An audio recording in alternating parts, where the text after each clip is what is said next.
Tally chapter 122 advanced bank details reporting लेकर के ये टीडीएल सेशन है आपके लिए।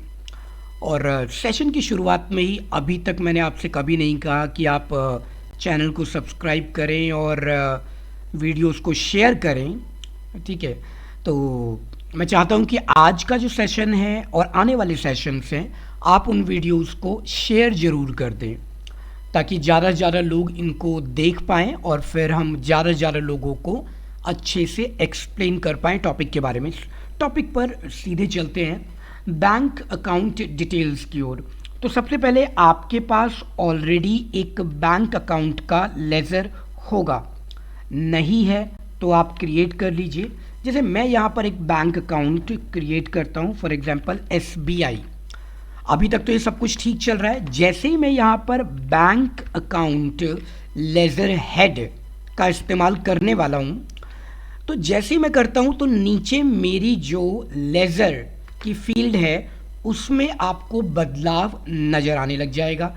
ये सारी इंफॉर्मेशन आप फिल कर लीजिएगा जिसकी आपको आवश्यकता है। आप अकाउंट होल्डर का नाम, account number, IFSC code, bank name, branch so and so, IFSC code, MICR, और अगर आपको चेक बुक वगैरह भी डालनी है तो आप चेक बुक की डिटेल भी यहाँ पर मेंशन कर देना। जैसे कि आपके पास चेक नंबर है 501501 मान के चलते हैं, या इसको चेंज कर देता हूँ मैं आपके लिए, नंबर 601601।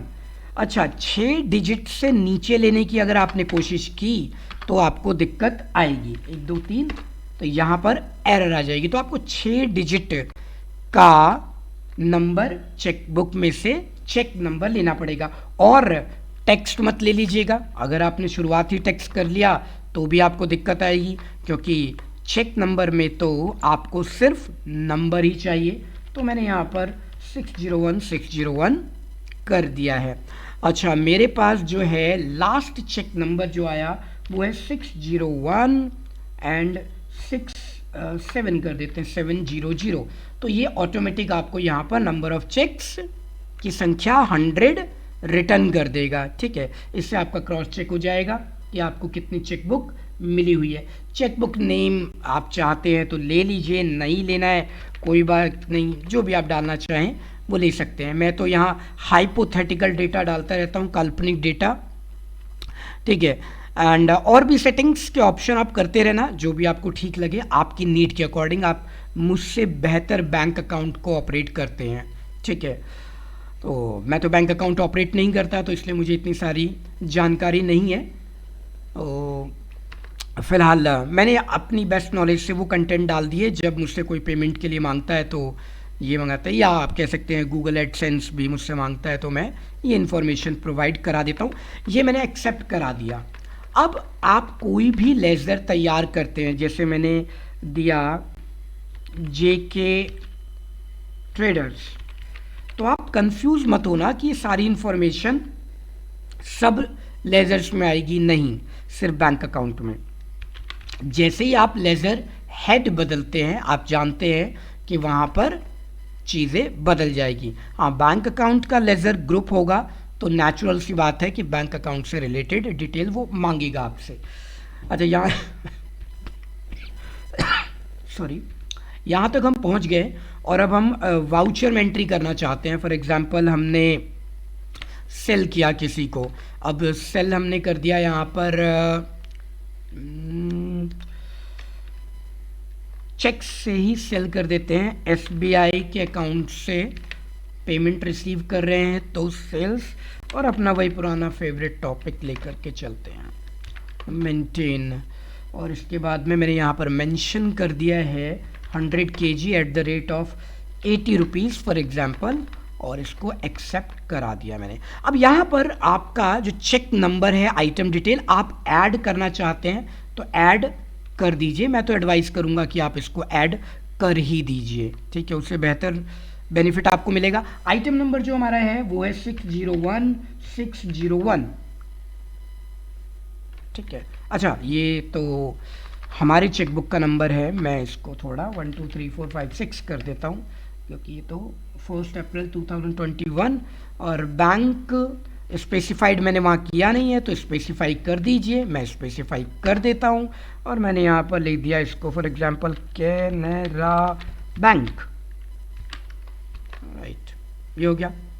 और इसके बाद में एंट्री एक्सेप्ट करा देते हैं।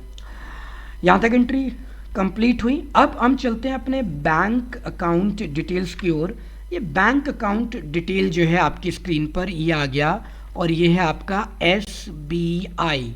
एसबीआई का जो है अमाउंट ये आपको दिख रहा है, क्योंकि वहाँ पर कोई और इन्फॉर्मेशन डाली नहीं गई थी, इसलिए कोई और इन्फॉर्मेशन आ भी नहीं रही है, क्योंकि मैंने वहाँ इन्फॉर्मेशन नहीं दी थी।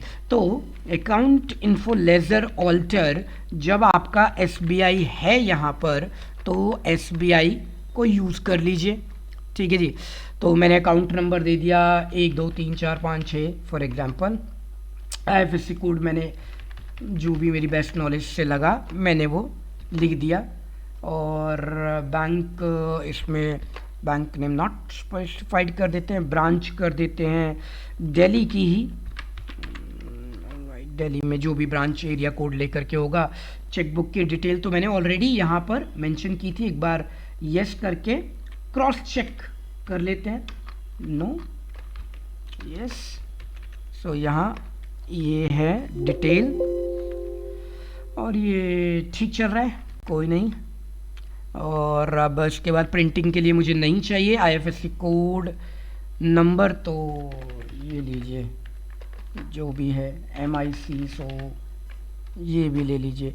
फर्स्ट अकाउंट होल्डर का नाम राजीव मिश्रा, प्रोप्राइटरशिप है, पार्टनरशिप फर्म है राजीव मिश्रा, मैंने इसको लिख दिया।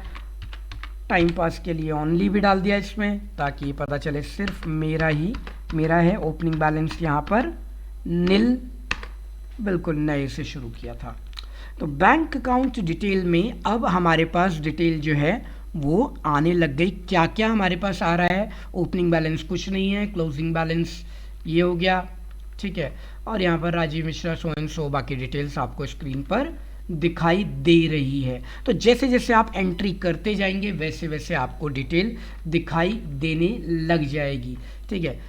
और भी बेहतर चीज़ें हैं, वो टेम्पलेट है तो आप उसकी और भी डिटेल्ड इन्फॉर्मेशन ले सकते हैं। जैसे जैसे आप काम करेंगे आपको बेहतर पता चलता रहेगा कि आपका बैंक अकाउंट की एंट्री बिल्कुल ईजी हो गई है। अब रही बात आपकी कोडिंग की, तो ये आपका जो कोडिंग है थोड़ा सा ही बड़ा है, चिंता मत कीजिए, लेकिन एज़ यूजुअल आप हमारे रेगुलर व्यूअर हैं तो आपको पता है कि सारे का सारा कोड आपको मेरे ब्लॉग पर मिल जाएगा। सिर्फ 2-3 लाइनें मैं मिसिंग करने वाला हूँ, वो भी मैं आपको दिखा देता हूँ कि कौन सी लाइनिंग आपको कोड पर नहीं मिलेंगी, ठीक है। तो ये आपको ध्यान रखना होगा।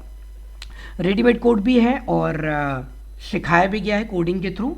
तो मैं ज़रा लाइन बता दूं कि कौन सी लाइन आपको स्क्रीन पर नहीं मिलने वाली है यहाँ, ताकि आप इसको देख करके यहाँ से टाइप कर पाएँ। हाँ, ये ऊपर से ले लेते हैं, क्योंकि मैंने गेटवे ऑफ टैली बीच में डाल दिया था, ताकि सीधे ऊपर नहीं जा रहा हूँ, क्योंकि मेरा रिफ्रेश TTL और ये वो सारे बटन बने होते हैं ऊपर, इसलिए मैंने उनको यूज़ नहीं किया। अच्छा, तो आप बस एक छोटा सा काम कर लेना, इतना सा कोड जो है आपका, ये वाला कोड तो आप यहाँ से टाइप कर लेना और उसके बाद में बाकी सारा कोड आप वहाँ से मेरे ब्लॉग से ले लीजिएगा। अच्छा, ऐड के बाद ये लाइन थोड़ी बड़ी है, इसलिए ये यहाँ पर ऐसा दिखाई दे रहा है आपको, ठीक है। डिफ़ॉल्ट लेज़र है तो आपको पता ही है कि हैश पार्ट का इस्तेमाल किया गया है। हैश मेन्यू का मतलब डिफ़ॉल्ट मेन्यू में बदलाव, hash line, hash part, hash form में डिफ़ॉल्ट में बदलाव किया गया है लेज़र की डिटेल के अंदर, तो यहाँ पर उसको मेंशन किया गया है। चलिए, तो टैली चैप्टर नंबर भी मैं भूल गया हूँ, राइट। टैली चैप्टर 122 कंप्लीट हुआ, अब 23 की ओर बढ़ते हैं।